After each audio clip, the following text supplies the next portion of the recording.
Welcome everyone to this week's Sandpile. We're going to talk this week about finding the best BC partner for the task you might have at hand. But let's start off with a little bit of news. So, in the BC Academy, tomorrow should be out. Chad Smith has done a tutorial on event bookings with web apps. So that's tying the booking module in with web apps for the completion form, and that gives you a much better level of control over taking payments and those kind of things. And he says it deals with multiple entry fees and early bird pricing, so that might be worth seeing. On the App Store, we still there's nothing new there, but we still have the sale on the automatic backup BC that actually ends today. So if you're thinking about doing something with that app, today is the day to lock in the sale price for the rest of the time that you have those apps. So we covered that last week, the week before. I don't remember when Joe showed up. And right now, there's no updates on the BC Guru site. And I was just reading in the Business Catalyst status that they released a hot patch this morning, R230.2. And it looks like it's still underway. I just did a refresh and it hasn't shown as complete yet. But they're currently rolling out a hot patch to add the name field to the data supplied to the Stripe payment gateway after a payment is processed. They say no impact is expected, and they'll update this page again when the rollout is complete. So if you have any sites that are using Stripe, you may want to just make sure you make a note to check those out tomorrow.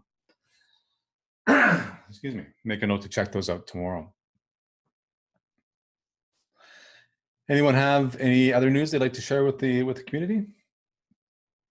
Either take the mic or just type it in the chat, whatever makes sense.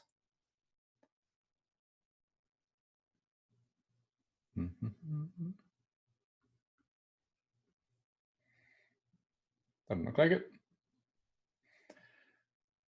So this week we wanted to talk about finding the best BC partner for the job. Or if you look at the Sandpile site, it's for the job, which I just happened to notice the error.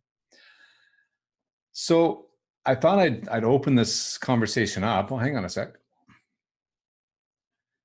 Bill alludes to some minor news from Chicago Digital. I can elaborate on that if the community wants it. And Laura, that's on the BC Academy site is where you'll find Chad's video. So hopefully you're a member there, and if you are, then that's where you'll find the video.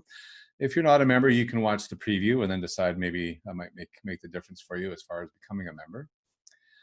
And what Bill's alluding to is we did have a press release go out today and a blog post went out today that Chicago Digital has been acquired by Beckerman PR out of New York.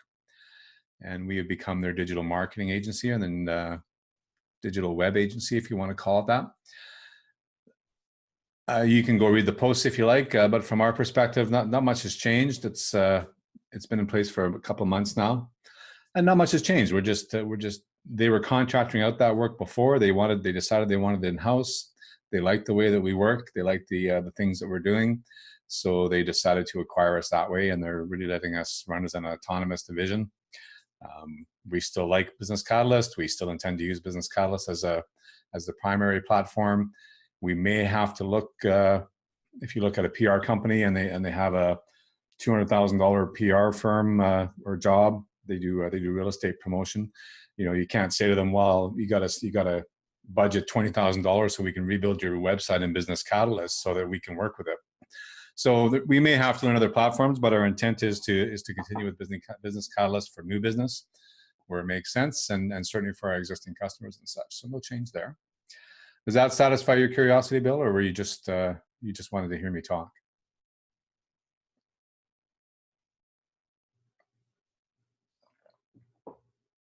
Okay, if anyone has any questions about that, feel free to go look at there's a blog post on the Chicago Digital site.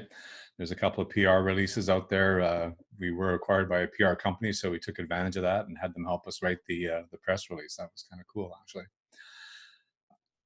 I've done a bit of work already with the, thanks, Bill. I've done a bit of work already with Antenna Group, which is also one of the companies, and boy, it's just like I said this morning at our company meeting at Chicago Digital. It's just like being at home. It's just like working with anybody at Chicago Digital. It's a great group. and it just feels right at home. So I'm really quite happy. All right, so I thought I'd open up this conversation about finding the best BC partner from my experience or from my perspective.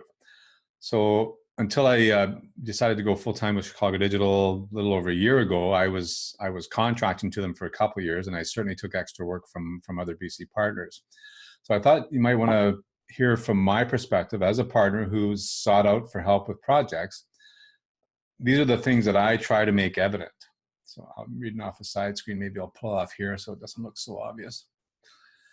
So I kind of wrote some bullet points as to what I tried to portray when I was talking with someone about what the work that they needed done. So I tried to portray that I had an understanding of the task at hand. So it can be as simple as just restating the project in my own words. But really, I wanted to leave the other partner with confidence that I understood the technical aspects of the work. Hopefully that makes sense. Also, that I have an understanding of their business, show that I see how they approach their client and how they handle their client's expectations. These are things I'm trying to make sure that the partner that's looking to hire me understands, or that they know that I understand. I want to make sure they understand that I understand how the partner would like me to work with their end client. Do they want me to work directly with them? Do they want me to only go through the partner? How do they want that to handle it? Make sure they understand that I know what they want.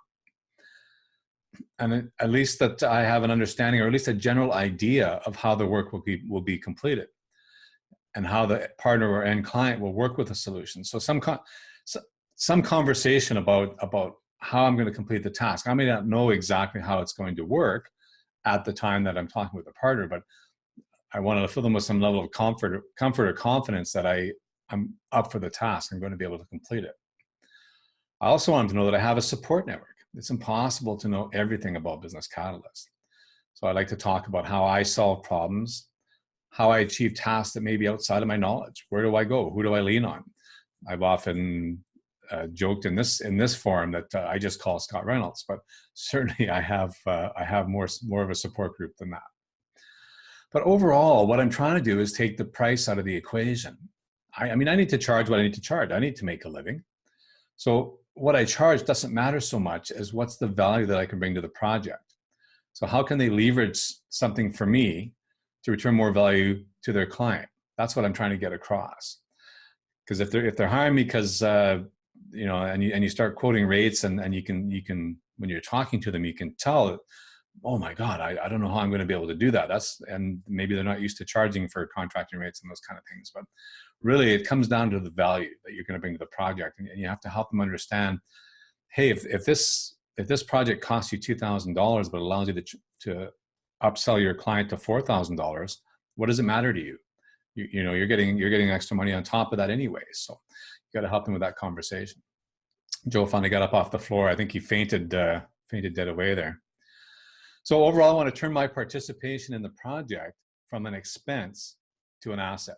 That's my overall goal when I'm talking to a partner that's looking to hire me. That's what I'm trying to portray in my conversations with them.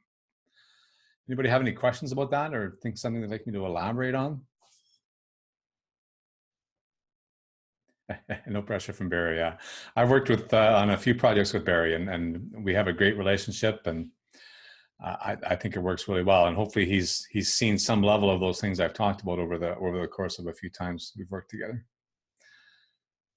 And Barry's graciously agreed when we get a little bit farther down and I'm talking about working with other partners and such, he's graciously agreed to offer his opinion as appropriate. So at some point he'll chime in there. But so I do have some, if no one has any questions there, I do have some questions I thought would perhaps stimulate some conversation.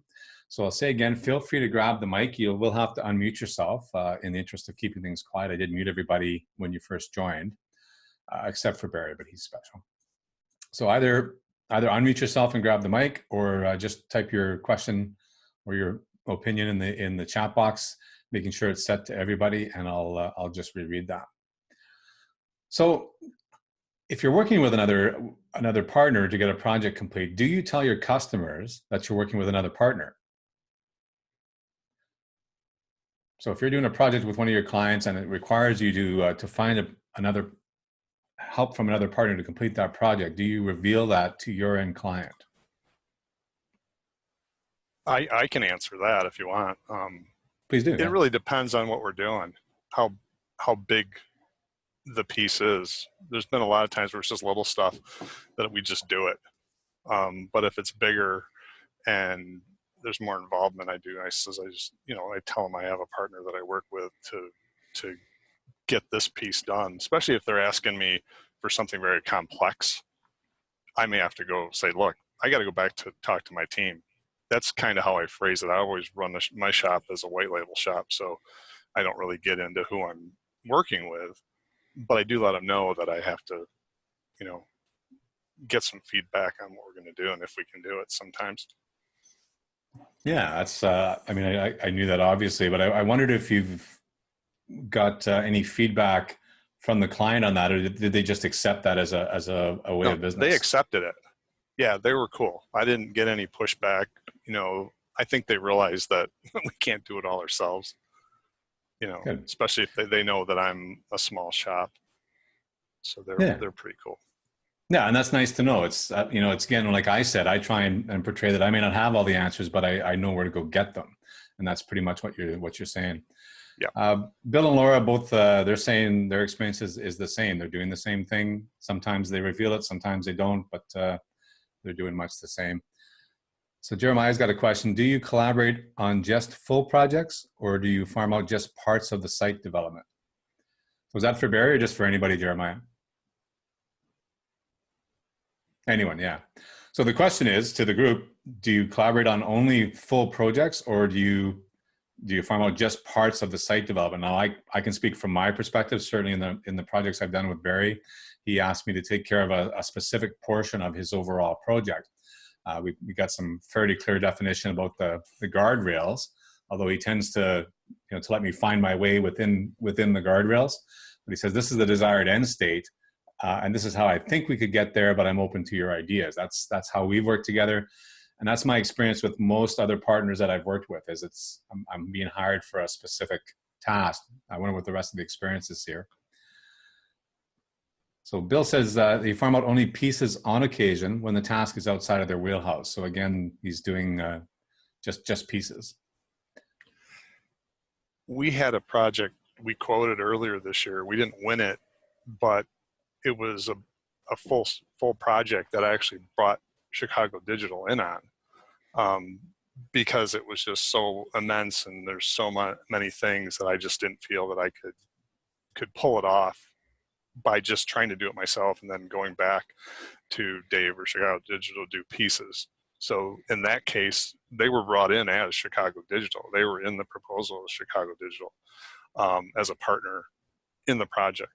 But most of the time, it's just like Dave said. I just call them and say, "Hey, can I do this?" and try to explain what I want to do.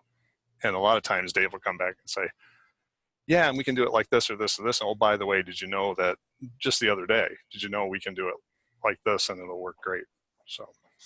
Yeah, and just to be fully upfront, there's two scenarios there. So I have my own agency still called Digital Link Multimedia, and that's where I do this piecework for Barry, and I do it off hours or at other times, or I have an agreement with Chicago Digital as well where I can take the odd hour here and there and just work a bit later if I need to. But so that's the one relationship. The other one is full on Chicago Digital, where Mike was brought in and helped with the quote process, and we would have done the heavy lifting on that particular project. Now that was, I don't remember, it was many multi thousands of dollars, that particular project, and I think we came down to the final two, and we lost that one due to the platform. They liked the other person's platform recommendation rather than the one we had. But so what does Joe say? Joe says he consults with his partner Karam from the very earliest stages of any project. If you can elaborate on that, how that involves, is that, are you and Karam are not part of the same company, are you? You treat him like a separate partner? Go ahead. Can you hear me? Yeah. Yeah, we're still two separate companies. We haven't formed a single company. So we just collaborate. I farm out work to him and to me. So if he's hiring me, then I'm a sub to him and vice versa. But from the client's perspective, we're just a team. I mean, it doesn't really matter to them or what our relationship is. He just comes in with expertise, and always makes me look great. So Nice. that's how we work. Cool. And Jeremiah indicates that he's in that boat right now where he's looking for some kind of collaboration on a project because it's got some complicated liquid stuff and he needs to get it to run more efficiently. Well, there's certainly lots of partners out there that can help you, Jeremiah. It's a matter of picking one you can work with, picking one that you feel has the expertise and can work on that project.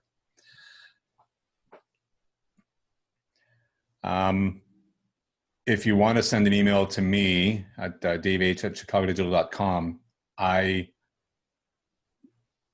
can give you some names. I won't say I'll take that work because that's not really very fair to run this community and then take work. But I have several names I would pass to you of partners that can take that kind of work and that I would be confident in saying these are appropriate. Anybody here who wants that kind of conversation with Jeremiah, feel free to reach out to him in a private chat or something as well. But what I don't want to do is leave you hanging with no help. So if you send me an email, I'll try and at least give you some leads that you can chase for a bit. Cool. All right. Thanks for everybody's input. The next question is, do you mark up the partner costs? So I was kind of interested to hear if you're bringing in another partner to complete a task, do you take that cost? If it's $1,000, do you mark that up to your end client, or do you just, generally speaking, treat it as a pass-through?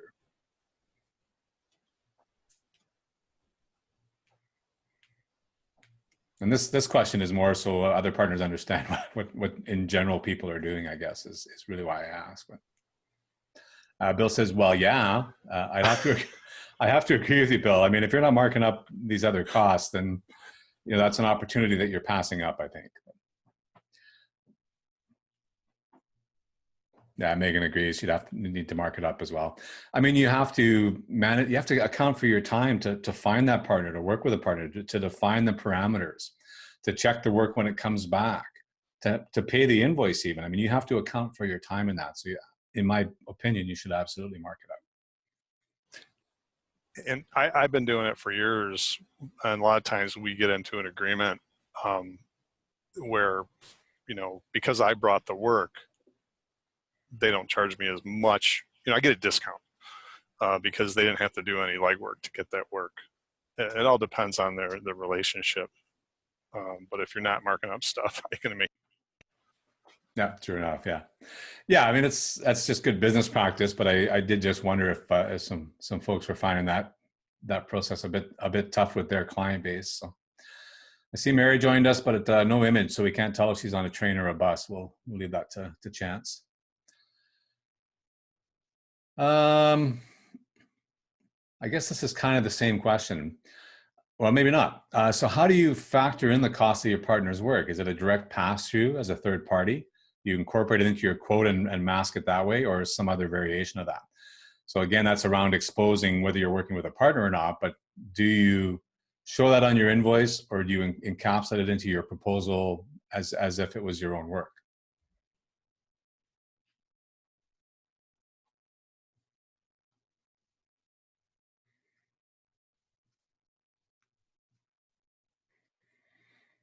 While you're thinking about that, Laura said that she has a client asking for advanced features on the events module. She'd also be interested in working with someone who is more comfortable with customizing. And she adds that she incorporates it in the quote. And Barry incorporates it as well. So I would be surprised if someone said that they just had a line item on their invoice that said so-and-so, functionality or so-and-so company. But I did just wonder. And Bill reiterates that they invoice for features and projects, not for who did what, except perhaps for printing and shipping. But Mary confirms she's on the train today, so thank you, Mary. Inquiring minds had to know. Joe says he simply includes the total amount in the estimate. No need to separate out partner or Karen's time or even other partners' time. I tend to agree with that. I think my proposals are pretty condensed that way. It's more, this is the functionality I'm going to deliver. This is my understanding of what your business need is. This is how much it costs to get there. We've covered that in previous Sandpiles. Okay, move on.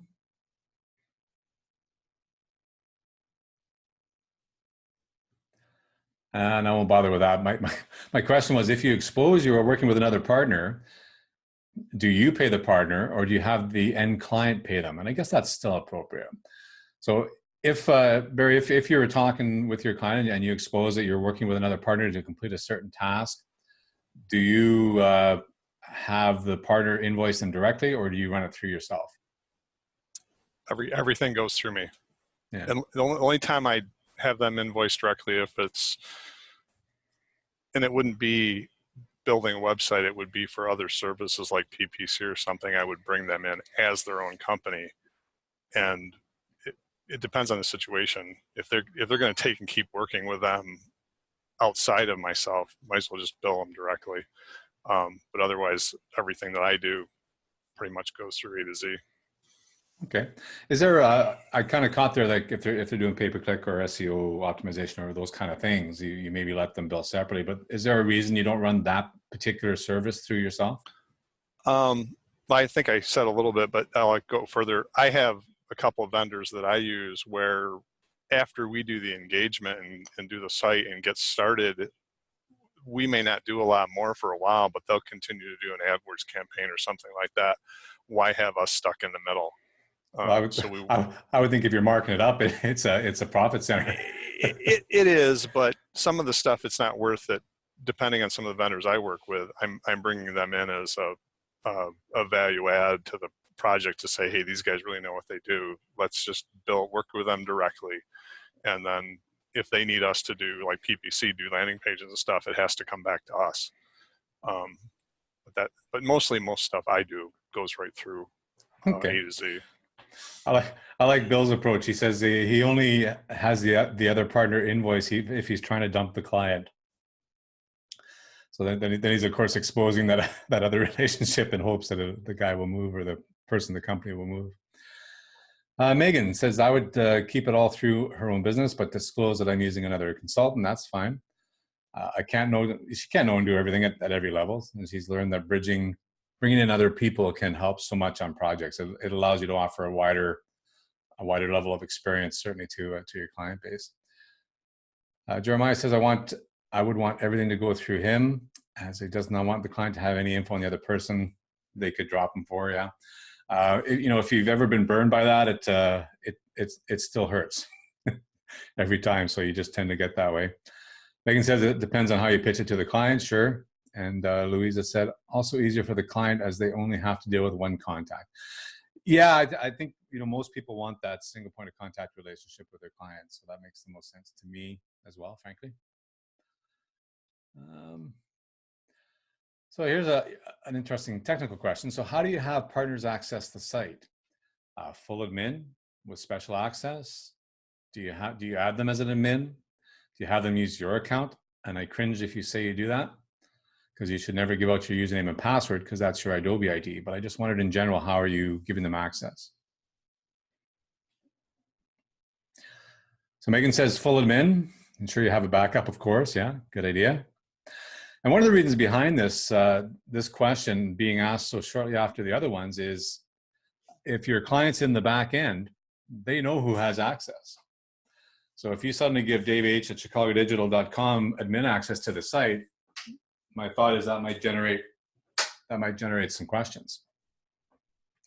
So I was wondering if people were trying to not expose that and if they had some creative way for doing that.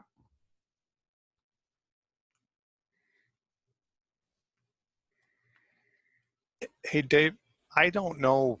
I always go through the BC Partner portal to add other partners. So anytime I've ever added you, I've done that. I do not do the admin area because first of all, they don't count as admins against the 3 or 5 or whatever plan you're on.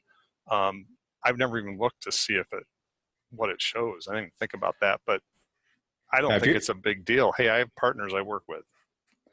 Yeah. And if you add them from the partner portal, then the end user, the client does not receive an email saying there's been a change on the site. If you do it from the site admin, then they do. But it's really more if they happen to be logging in there and come across a list of people that have admin access, it might generate a question. So. Yeah, Joe says the same thing. He adds partners to you do it through admin or through the partner portal, Joe?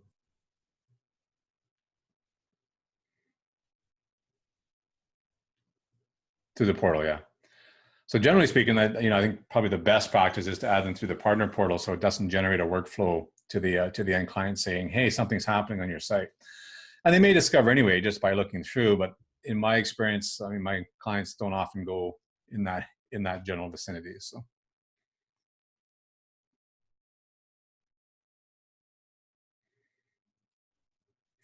Laura has set up a general email for the company for them. So if a client sees it as one of their team, so then I'm assuming you would pass the username and password for that particular email across, but that's not then a partner email, is it? So that person wouldn't necessarily have developed tab access and stuff, although there's ways to get there. But I can give an alternative to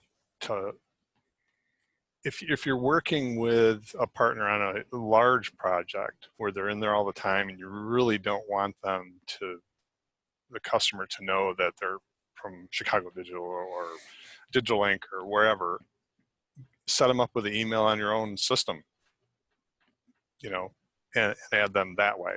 Because I've done that before too. yeah, so I would have Dave at A to Z.com, and then I would use that to log in. And because you're a partner, then I'm also considered a partner, so I have the kind of access that makes it simpler. Yeah, but what you have to do, you can add them as a regular admin on the back end. They get their workflow. Or what I've done is I've gone into support and done a chat and say, hey guys, I need to add one of my team. Here's the email. They add it.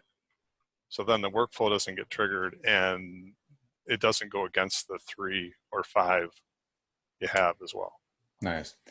So in some cases, I've gone into sites and I don't have the right access, so I can't see the develop tab, and I do sometimes tend to work there. So I just paste it in the console. If you take whatever the site address is and you paste that in afterwards, that will take you to the develop tab.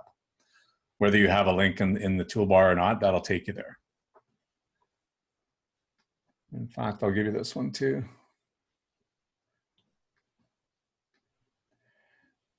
Sometimes you can't get to the beta features to turn those on. So there's the other one. So if you just take those, and I put them in I got a cheat sheet that I keep open all the time. And if I hit a site and I don't have develop tab access or I can't get to the beta features for some reason, you just paste those URLs in and it takes you there.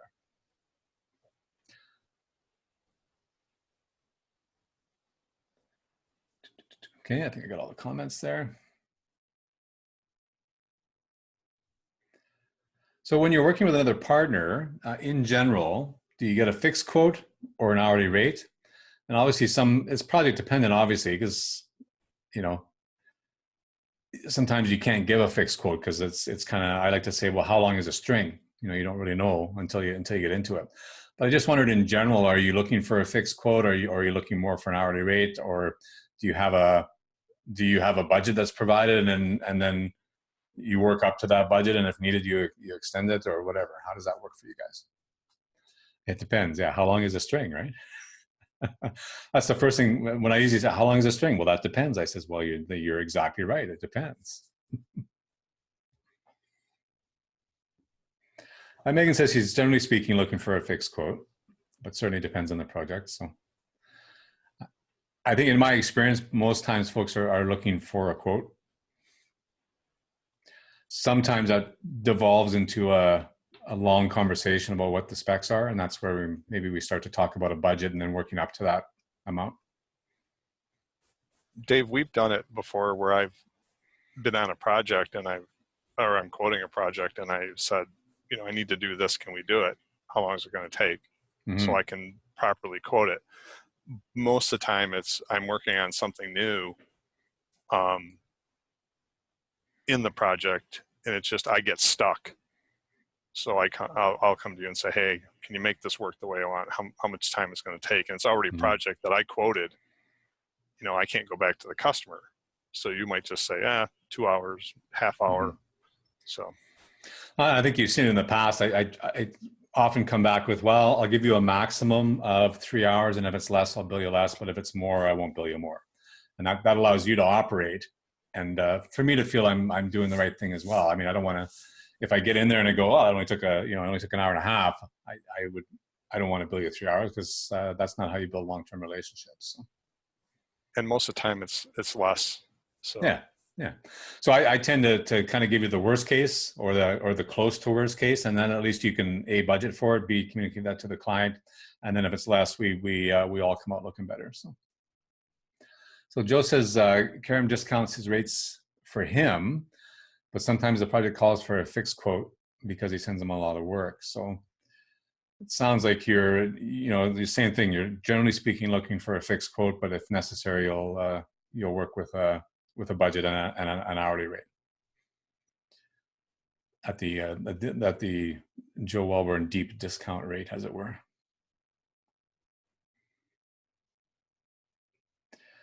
So Bill has a question: how much do others outsource to other partners? And I guess we can maybe do that as a percentage. If necessary, I could try my polling experience here. Let me see if I can get this going here. No. Maybe. No. It just caused all kinds of things. I got to turn something on in the back end I don't have turned on. So maybe just in the comments there, if you say, let's keep it in 10. So maybe 10, 25, 50, 75, or 100. If you wouldn't mind just typing in there, we'll try and do a straw poll here. Or you could do this and hold up. So Barry's 5 to 10%, 10%. Bill says he'd like to do more. Do you mean do more work for other partners or be able to outsource more, Bill?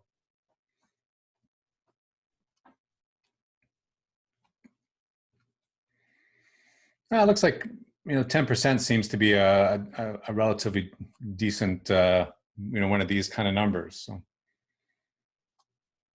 Bill meant to outsource more of it. So, generally speaking, for partners that are doing that kind of work that is more complicated, they're outsourcing about 10% of their work. So if you're looking at things going, what does my next year look like if I'm going to have to outsource? Well, if you count on about 10%, that's probably a reasonable number. So now we get into some brass tacks, and we'll start with a positive. So can anyone describe a good experience that they've had with a partner, a particularly good experience that they've had with a partner? Either in the chat or go ahead and grab the mic. And I'll get to the next section is, has anybody had an experience that was not so good? But let's start with a positive. Has anybody had a great experience that they'd like to kind of share? Dave, every experience is great. You're mainly the main person I send stuff to. So right now, so I have to say that, man. Thank you for that. I do appreciate it, and we both work hard at it. So it's nice to know that it's working from both sides. So Megan did postycrew.com. That was with Pretty Pollution, and you find them always great to work with. Perfect. Mario was fantastic.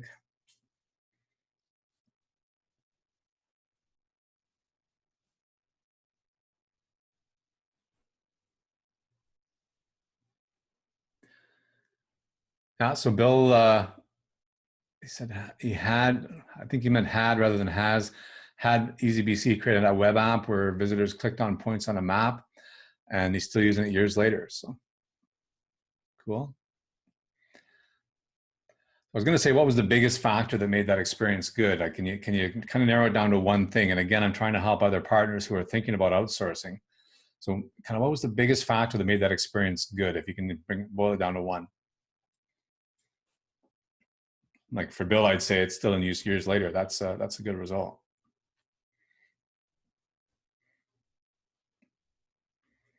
Megan says, understanding BC and how it was integrated, speed of delivery. Knowledge and quality of the work from Barry. Yes, thanks.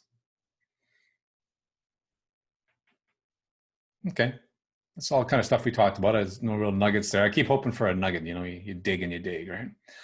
Is on that same thing for these projects where you've had a great experience, is there anything that you would do different next time? You know, when you look back at it and go, well, that went really well, but here's the one thing I would do different next time.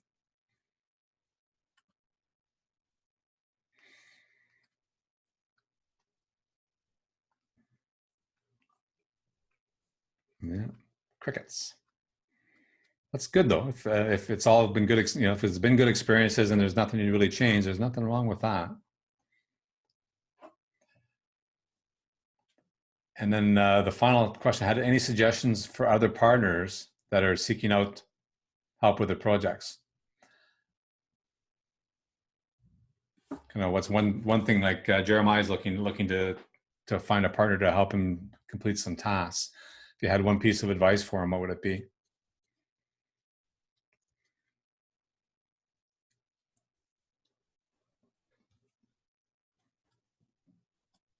see some typing. So Megan suggests ensure you know the full capabilities of BC, and I'm assuming it means so that you know better how to communicate the project to the potential contractor. Is that right, Megan? Yeah.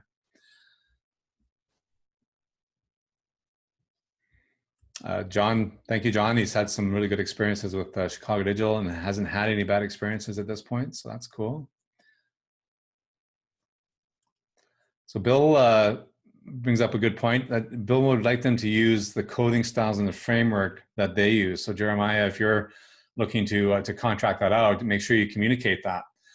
Chicago Digital, we have a specific framework we like to use, and if you don't tell me otherwise, that's what I'm going to use, right? So that's good advice. Mary says, be as detailed about what you want and the end result expected. And I think I would probably weight the latter of that. Certainly be detailed, but it's more important that you get the end result. Sometimes the path, like we said before, sometimes the path isn't necessarily what you thought it might be.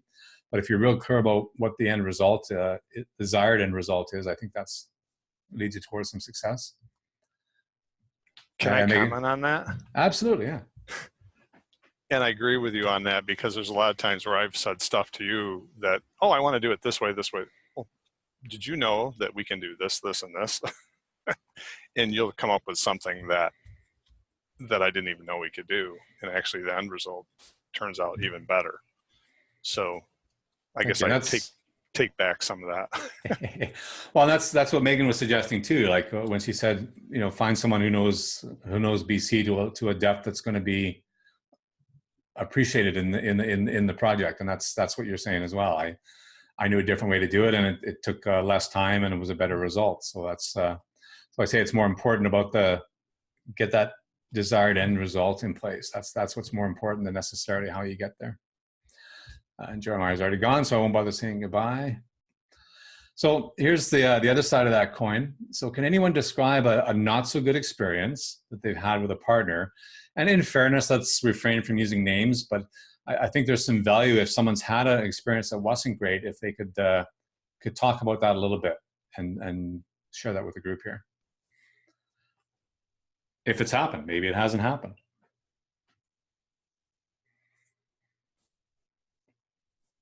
I remember that one time that Mary fell off the train.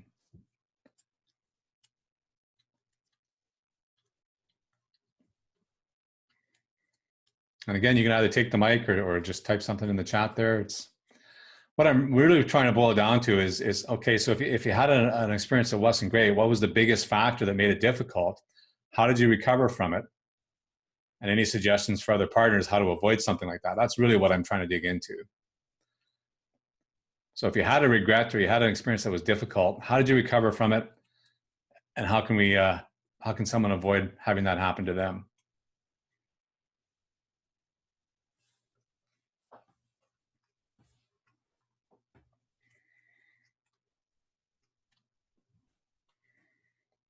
I'm encouraged. I mean, if there aren't any, that's a good news story. I got no complaints with that.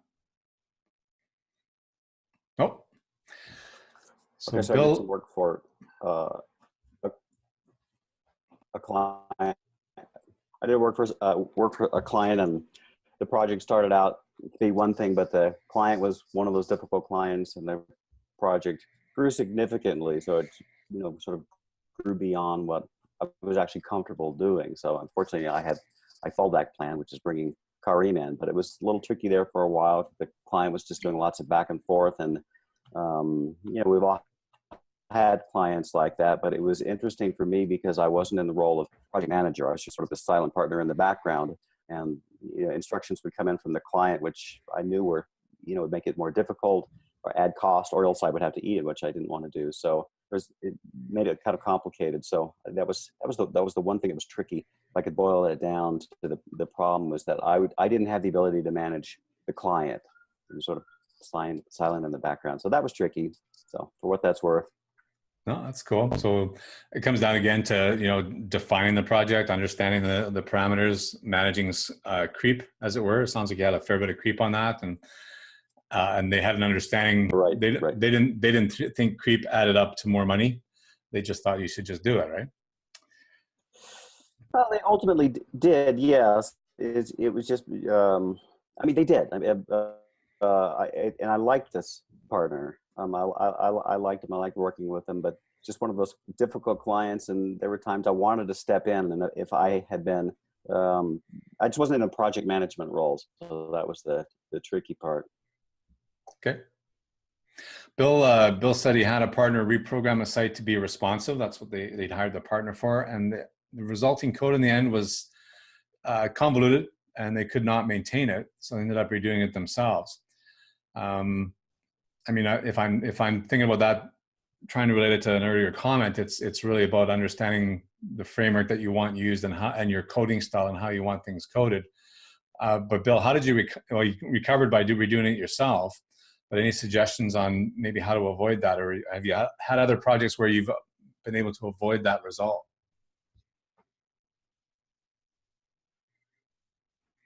Yeah, so Bill says the biggest issue for him was that there was tons of formatting code in the client editable portion rather than in the include files, templates, and content holders. So I'm assuming that you're more, if you do hire out work, you're much clearer about that and your desire to not have that happen. John says he's had some issues with the BC online chat, so that's straight back to Adobe and Business Catalyst. Yeah. Oh, that's that, John. I just looked at your picture. Yeah. How's Iceland, man? Did you go there this year? No, come on. So I've seen John and Max a few times, and he always shows us pictures of vacationing in Iceland, which are just beautiful. But yeah, the whole chat thing. I gotta say, John, my experience has been pretty good with them. Pretty good. But I guess it depends on what you're asking them. So I've been pretty successful getting my problems resolved through chat. I would say probably 95% of my problems are resolved through chat. If I'm contacting Adobe for support, I start with chat, and in most cases, that's where the resolution comes from.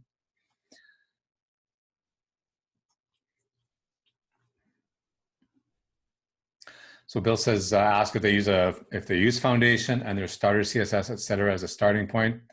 They decline. Okay, that's unfortunate.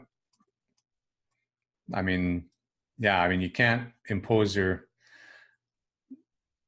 can't necessarily impose your own techniques on another site, particularly if it's been well defined by the partner. So Bill, if you ask me, you want me to use Foundation and you want me to use your CSS, then maybe we spend a half hour, an hour going over your CSS, so I make sure I understand how you want it. I'm starting to use that BEM, block element modifier CSS. So that's starting to get injected into some of my Chicago digital projects. I'm waiting to see if there's any kickback from that, because it's a very verbose CSS, and I'm waiting to see. No one said anything yet, and those are projects we're doing from scratch. So we have some level of control over that. But yeah, fair enough, Bill. Make a tutorial if you're doing that on a relatively regular basis. There'd be no harm in doing 5-10 minutes in a video saying this is how we do it, right? And that's part of the deal.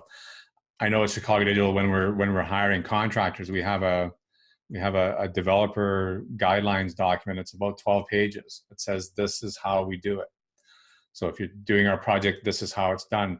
We have them stop after they complete the homepage, and their work is checked. before they carry on to the interior pages. So we got a step in there to try and mitigate if before they get off the rails, we inspect it after they've basically got the one page done. So yeah. Well, that's all the questions I had. I did have some relatively relevant. Relatively relevant. I don't know how many people on here are new to BC and that's one of the things I did when I was working on some BC Guru stuff was I did a tutorial series on replacing your partner website. So it's great that with Business Catalyst as a new partner, you get a free website, but there wasn't any documentation on how the hell you change that for something that's more appropriate than what they give you as a default site. So that's a series I did that tells you step by step how to swap your partner site, the templates that are applied to your partner site. Now, in this case, I do it with one that's from BC Gurus because that's who I was doing the video for, but it does tell you step by step how to go about it. It wouldn't be that much different if you did it with an HTML design that you did yourself, or if you bought from Theme Forest or whatever. I've done that too. And then if you're looking for a partner, and hopefully you know this, but Sandpile has a partner search facility. So you can go on there and you can search by type. You can say, I want to see all partners in Australia who are specialized, or who liquid is one of their specialties. Or you can say all partners in Canada who are doing this or doing that. So there's some level of filtering there, and you can hopefully find a partner that at least you can call and contact and see if you can work with. And that's kind of all I had for today. So we can continue to discuss working with other partners. We can talk about John's previous trips to the Big Blue Lake in Iceland, or who's the new ping pong champion at Adobe Max, because he wasn't there to defend his title. And it was in Las Vegas, man. It was something else. I won't say I was afraid for my life, but there were a couple of sketchy moments there where I was worried for my life.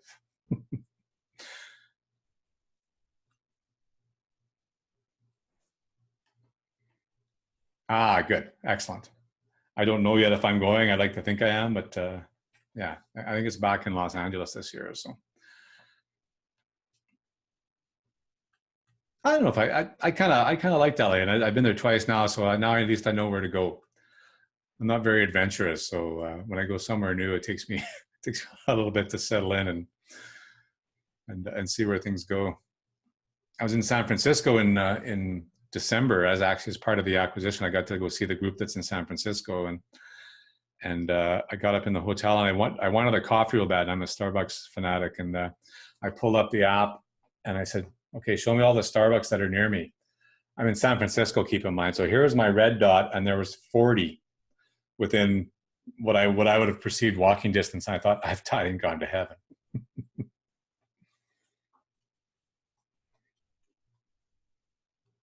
Charter a cruise ship. Yeah, they should maybe think about that. There was, I believe, I hope I'm not exaggerating, I think there was 12,000 people at Max this last year. And it was, I think it was 8,000 2 years ago when we talked, John. But last year, I think it was 12,000 people going to Max. That's something else. And think about feeding 12,000 people in an hour. That's the thing that amazes me more than anything else that they do at Max, is how they push that number of people through and get them fed and then back to the next sessions in an hour. It's unreal. It's quite a process.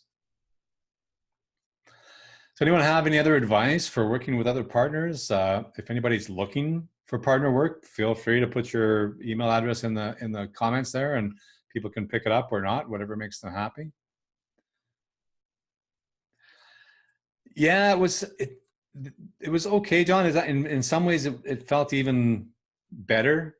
They had a pretty big facility. They had Palazzo and the Venetian, like 2 hotels that happened to be abutted, and that's how they managed it. And they had the rooms on multi floors. And probably the biggest challenge was getting, like, you're on the 3rd floor for this session. If you had to get down to the 1st floor, there was only a couple sets of escalators that could get you there. But for the most part, it was pretty transparent.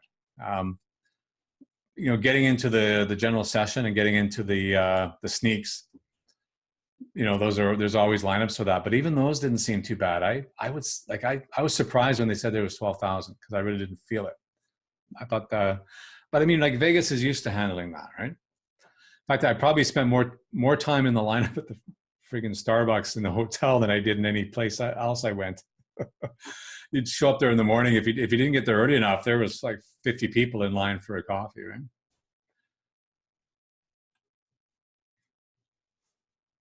So Bill says they need a somewhat more usable way to shop for partners and share your own offerings, or I need to look closer.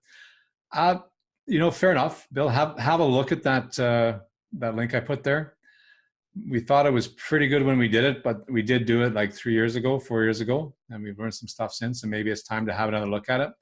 But you can put up to 3 specialties in there. You can say whether you work with partners or not. You can put your location in there. So, I mean, you could put where you are and say, show me any partners within 100 miles or 500 miles. So a lot of that stuff is there. I'd be interested in any suggestions you had for improvement.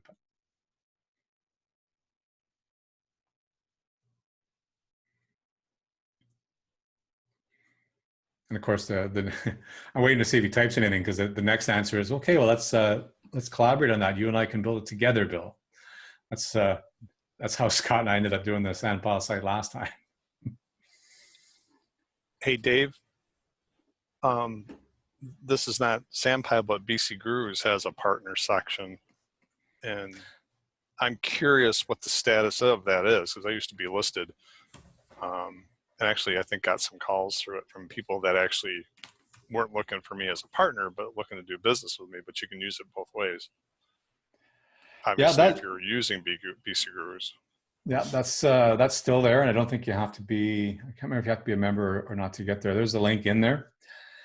If I'm being direct, my personal opinion is that is not as up to date as the Sandpile one. That is my personal opinion, and I managed that site for a couple of years, so until about a year ago, and I've been involved with it in the last year as well. So I mean, I have pretty good knowledge of the BC Gurus site.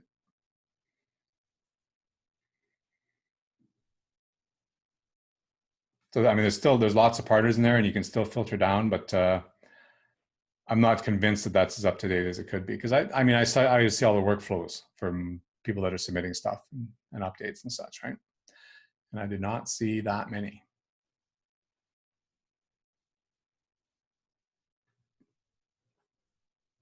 But thank you. I appreciate that reminder, because I forgot to put the link in there. And it occurs to me that when this recording goes out, the people will not see the chat. So it's bcgurus.com/business-catalyst-partners. And it is bcsandpile.com/partners.htm. And on the BC Gurus tutorial, just search BC Gurus for replacing your partner website. So that's for the folks, because this chat, for whatever reason, doesn't translate out into the recording. I haven't figured that one out yet. Oh, Mary's gone. She must have fell off the train. Nice. Cool. Well, if there's nothing else, again, feel free to chat about whatever you want, or if we're all done, just hang up and we'll see you next time. Is your best email at Chicago or the Frozen North? The best one's probably Chicago right now. So daveh@chicagodigital.com. The other ones still work, and they all kind of come into the same mailbox, but.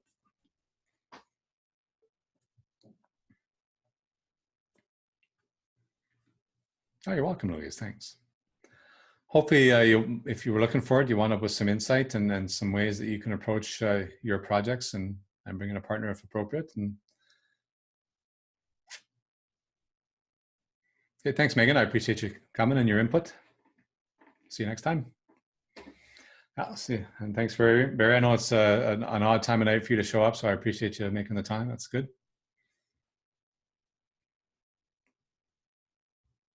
Okay, well, if there's nothing else, I'm just going to call it the end. And thanks for dropping in, John. It's nice to see you. And sorry I didn't recognize you right away. I would have giving you a hard time much earlier if I'd have known. All right, bye bye.